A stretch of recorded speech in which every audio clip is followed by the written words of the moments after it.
NFL training camp has begun, or is about to begin. Honestly, I have no idea, but I've had this on the back burner for about a year now. I have stated that I'd redo my list of every team's worst uniform from the leagues I cover on a regular basis, but what about stuff that's more recent? Yeah, we can always talk about such tragedies as the Jaguars color rush, but I want to change things up just a tad bit. I'm talking uniforms and uniform combos from the current decade that I cannot stand whenever they're worn, and while some have been dropped, others still remain in a team's lineup. We're going to do this in two parts and cover the NFC first. Then we'll look at the AFC in part 2. I've been very busy lately as media school is wrapping up and I've been finishing my final projects for that, doing fun summer activities with my family, and of course if you haven't seen my community posts, which you should, my laptop bricked. Rest in peace, laptop.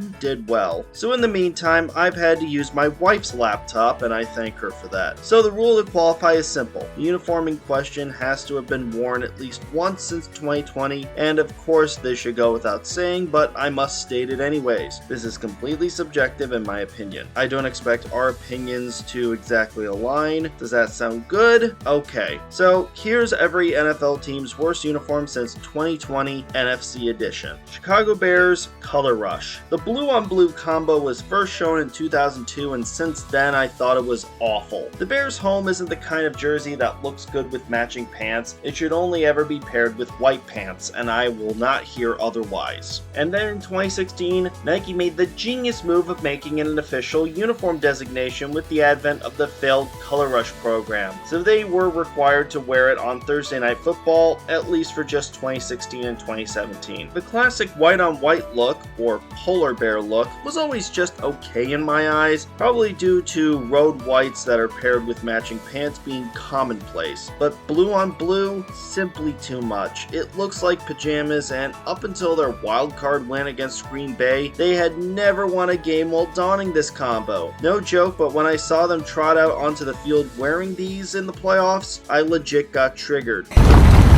That's how much I hate this combo. People will shout that their orange alternate with the orange helmet or the 1936 throwback are ugly, but this trumps both on the basis that it pisses me off whenever they wear this based on how cursed it has been. I sincerely hope that I never see them wear this ever again. And they'll probably still do it anyways. Green Bay Packers Color Rush with alternate helmet. You were expecting their new 20s throwback, didn't you? The Packers Color Rush, introduced in 2016, was never anything special, as all Nike did was pair some new white pants with their pre-existing white road. Big whoop. However, in 2024, they decided to pair it with an alternate white helmet because they play at the frozen tundra of Lambeau Field. Sounds great on paper, right? Well, this completely missed the mark in my eyes. For whatever reason, nobody thought to add yellow to any part of the helmet to go along with the yellow that's already on the uniform itself. As a result, it gives me 2017 to 2019 Rams vibes. Terribly mismatched and a missed opportunity on the part of Green Bay. Yeah, their new throwback is hideous like all their other throwbacks throughout their history, but at least those ideas are fully realized. This isn't. It's an uninspired jersey and pant combo paired with a bad helmet. Minnesota Vikings Winter Warrior alternate. Since 2022, the Vikings started wearing white at home for one game on Christmas Eve or Day, with 2024 being the only time they didn't play on either day, even though Minnesota hasn't played outside since 1981, aside from the times where they temporarily played at Huntington Bank Stadium. For many, it wasn't enough to just wear white at home or even simply add a white helmet to their lineup. No,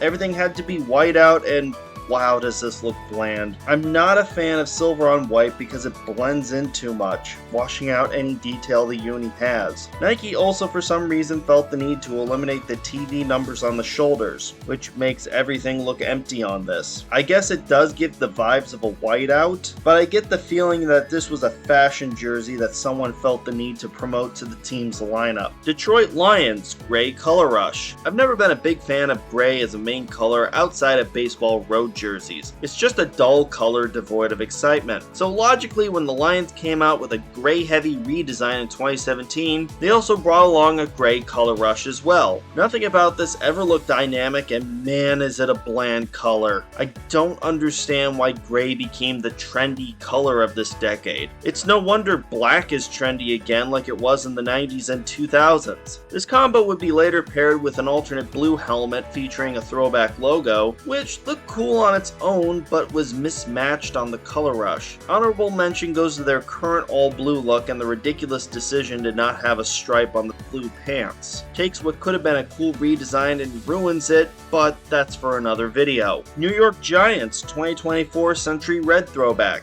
You all knew this was coming. For the Giants' 100th season, the team came out with a throwback that referenced the 1932 to 1933 jersey and pants with a Michigan-esque helmet referencing 1937 to 1947. I'll continue to state that most of football's earliest looks don't always translate to a modern template. Whether it's the colors or the patterns used, there's frankly been more misses than hits when teams throw back to between the 20s and 50s, and this is no exception. When football jerseys were sweaters, this was the norm, but on a modern template, the number looks silly being within a box, and fans have always been divisive on tan pants. You know things are bad when your first round rookie says you can't swag out as a Montreal Canadiens wannabe, not helped by their horrific performance in their only on-field appearance in Week 1 against Minnesota. Thank God they were a one-year deal. Dallas Cowboys, home blue with alternate helmet. I'll be quite frank, the Cowboys have one of the better uniform sets in the league right now. And for the record, I cannot stand the Cowboys. But if I had to pick one, it's when they wore their blue jersey with white pants and the alternate white helmet at Washington on Christmas last season. Normally, the white helmet is saved for their throwback or color rush, and the white pants from the color rush have started being paired with the blue jersey since 2017. So I guess since Dallas was playing on Christmas, someone in the organization thought to bring these two together since snow is white and Christmas is full of snow even when it's a green Christmas. It's just a last minute throw together that'll most likely be forgotten in half a decade, and I had to pick something. Plus it looks like when you just randomly select different uniform elements in Madden. Philadelphia Eagles, black alternate helmet. The Eagles' midnight green has been a dark color ever since its introduction in 1996, even after the team and Nike had a hard time agreeing on what was the right hue. So to me, a black helmet is basically pointless. When it was introduced in 2022, I could barely tell it was black and not green when the Eagles would play on TV. Only in close-ups could I tell it was black.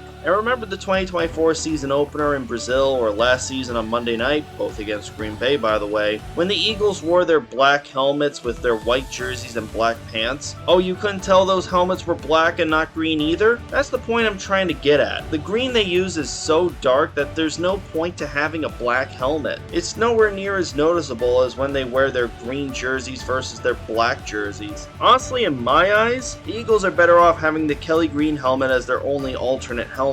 Washington Commanders, first black alternate. The Redskins rebrand to the football team was last second and showed. The rebrand to the Commies actually had time to be conceptualized and gave us some of the worst uniforms in the league's history. But what's the worst of these? The home burgundy is dreadful even after the return of yellow pants. The white road still looks like the shoulders and numbers are flaking off. However, nothing exemplifies the failure of this more than the black alternate. Black is not a team color, and I don't care what the justification may be. This looks like a separate franchise rather than the reboot of the Washington Redskins. But even if the Redskins folded and the Commanders were a separate franchise, this still looks like pajamas as well as the Steelers from Temu. Thank God for the new Commies jerseys that are set to debut this upcoming season. Heck, the black Hailraiser alternate paired with the W and Spear looks a trillion times better than this hunk of junk. The W by itself and the team name still suck though. New Orleans Saints, new gold jersey. Back in 2002, the Saints came out with a gold alternate that they wore once and then never again. 23 years later in 2025, they decided to bring it back with their black alternate helmet. And on top of that, we got two jersey and pant combos, gold on black and gold on gold.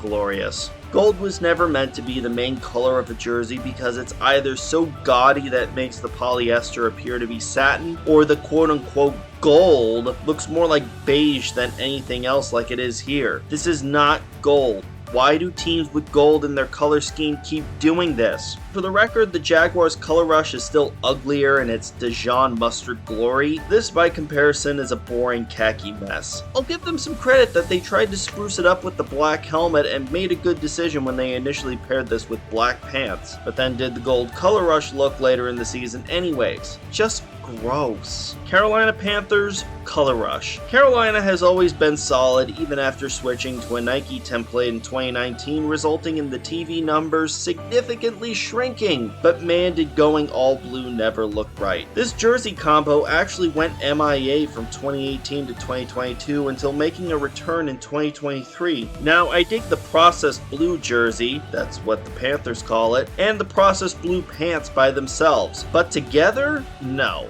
This looks like a Cookie Monster onesie even when they started pairing this with the black alternate helmet, which again is cool on its own. I'll also freely admit that I like when they pair the blue pants with either their black or white jerseys. It's a shame that these individual components, which are cool on their own and in different uniform pairings, just look so silly when all combined together. Maybe when Carolina wants to wear their blue jerseys with the black helmet again, maybe stick with the black pants. That's a good combo for sure. Atlanta Falcons red gradient alternate. The Falcons 2020 redesign never lit the world on fire, and 6 years later, it was replaced. But the worst of these COVID offerings? How about the uni that was so bad that it got dropped prematurely? Atlanta has flip-flopped from being primarily black or primarily red throughout their history, and I'll give them some credit for trying to change things up instead of doing a straight color swap of the black jersey, but man do I generally hate gradients on jerseys. And because of the gradient here, you're stuck pairing this jersey with the black pants. But even if this was just a plain red, the lack of color breakup compared to their previous red jersey just exemplifies how bland this whole redesign is, and not just this red alternate. This was dropped to give the rest of us mercy. Tampa Bay Buccaneers pewter color rush. After the ugly clock number jerseys from 2014 to 2019, Tampa had the sense to go back to their prior look with one new addition, a color rush. Now their prior color rush was their regular clock number red home but with more red, and here they wanted to go the more traditional route and have the secondary color in the spotlight. That's fair enough, but I'm not into pewter being above the waist. It looks like what would happen if you found the red home after it's been charred from a house fire, or maybe it looks like a burnt shake.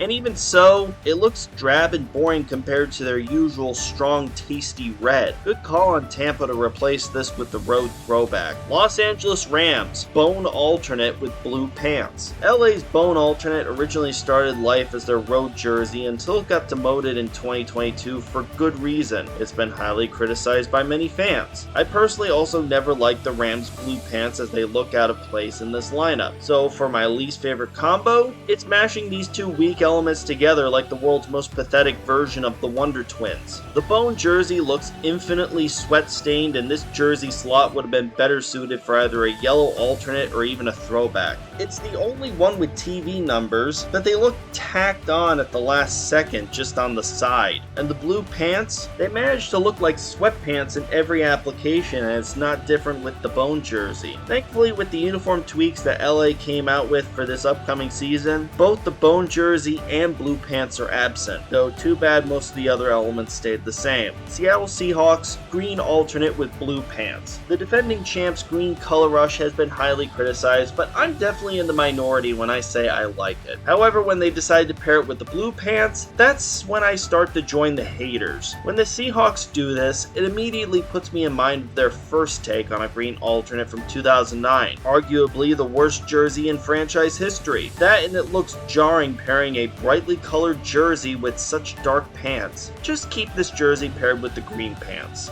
Okay. Okay. Arizona Cardinals, current road jersey. I'll be honest, this was a tough one because the entire lineup is terrible, including the rivalry jersey. Of the 4 Cardinals jerseys they wear right now, the one that sums up all the worst elements is the road jersey. First of all, I already hate that it doesn't match the home. I don't care if that's something the Cardinals did in the past because it was dumb back then too. I also have to wonder why Nike couldn't take the home and road, fuse them together, and get a hybrid of the two. The only positive this has is the sleeve stripes, and they put the team name on both sides for reasons.